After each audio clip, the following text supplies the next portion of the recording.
0, 1. Let's get started.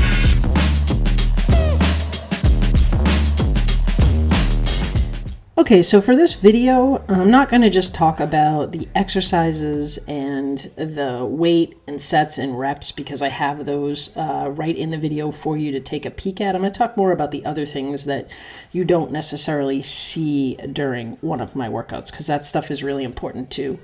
I've been asked a lot about how much rest I give myself in between each of my sets. In this particular workout, I didn't want to give myself more than 1.5 minutes rest in between each set. So for me, that means that if I don't need 1.5 minutes worth of rest in between each set, I don't have to take it, but I don't want to take more than that. I do want to talk a little bit about this exercise. I haven't shown you this one yet in any video. These are kickbacks, or sometimes people call them donkey kicks. I've been doing them for a while now, so I wanted to make them a little bit more challenging. So I'm wearing an ankle weight. It's a 2-pound ankle weight, and I'm using a resistance band. It's the heaviest resistance band that I have, and so that really just helps tire the muscle out more. Form is really important. I want to talk a bit about form in this particular video. I think it also goes without saying that anytime you're doing an exercise where you do one side and then the other, you obviously want to make sure that the number of reps and sets you do on one side is the same as the number of reps and sets you do on the other side. That's really important so that you can have symmetry with your muscle structure. I've also been asked a little bit more about wrist wraps that I wear, the tough wrist wraps, and if they really make a difference. They do. Not for all exercises. You'll see me throughout the video wearing them for every exercise. Obviously, I don't need them for abs, but it's just easier for me to keep them on. It's the Gym Reaper weightlifting straps that I take on and off depending on the exercise. For this one, my barbell chest press, I always want to make sure that I'm bringing the bar down to my chest line and not closer to my neck. That's really important. And I want to make sure that as I'm laying on the bench, I'm like squeezing my shoulder blades together. That's really important when I'm doing those.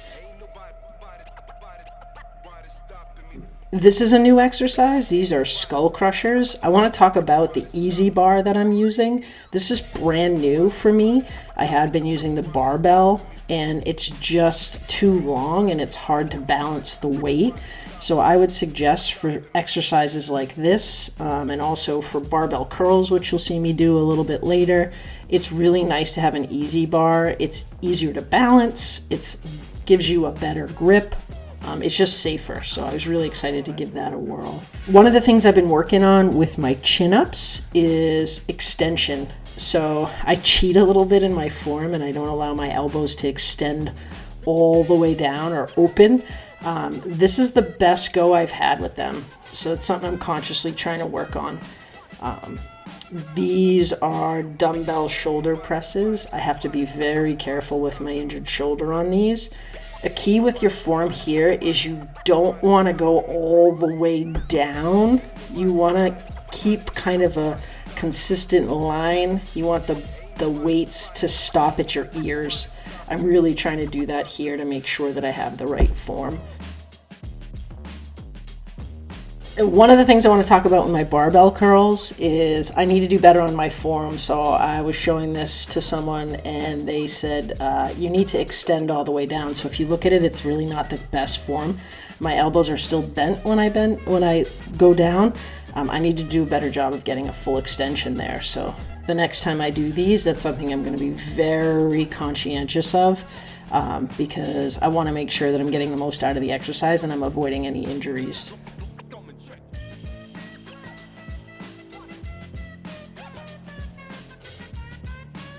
So these are tricep pull-downs. I'm just using a resistance band to do them. I want to feel it in my tricep, obviously. One of the other things I actually have been asked a lot about is what is it that I'm wearing on my left ankle? In some of the videos, you might see me like bend down and touch it. It's actually my watch. So I can't fit the watch, obviously, on my wrist because I wear wrist wraps. And I used to wear it kind of high up on my forearm. And it's really awkward there because a lot of what I'm doing impacts my forearms. So I actually got a new band for it, and it fits on my ankle. So it doesn't track it as well as it does on your wrist, but it tracks it well enough. And so when I bend over and I'm touching it, I'm looking at times and making sure that I'm taking that 1.5-minute rest that I talked about.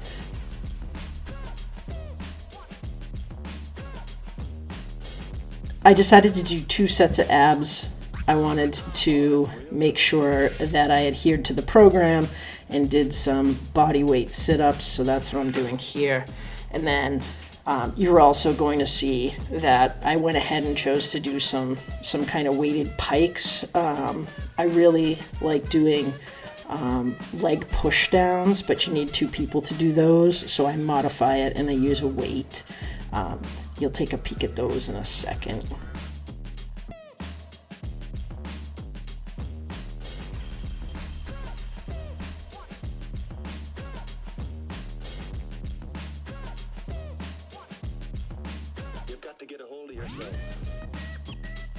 So here are those pikes. This is one of my favorite full body exercises, and I really get a good feel for it in both my lower and upper abs because I choose to use a weight. This is like one of my go-to exercises. I really feel like it does a good job on my abs all around.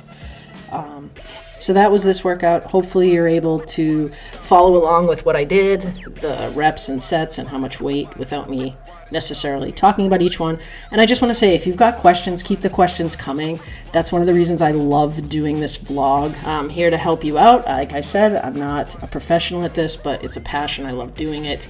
And I think it's really, really important for y'all to see that you don't need to be a professional or a trained personal trainer to do this kind of work. You just got to be passionate about it and find the times.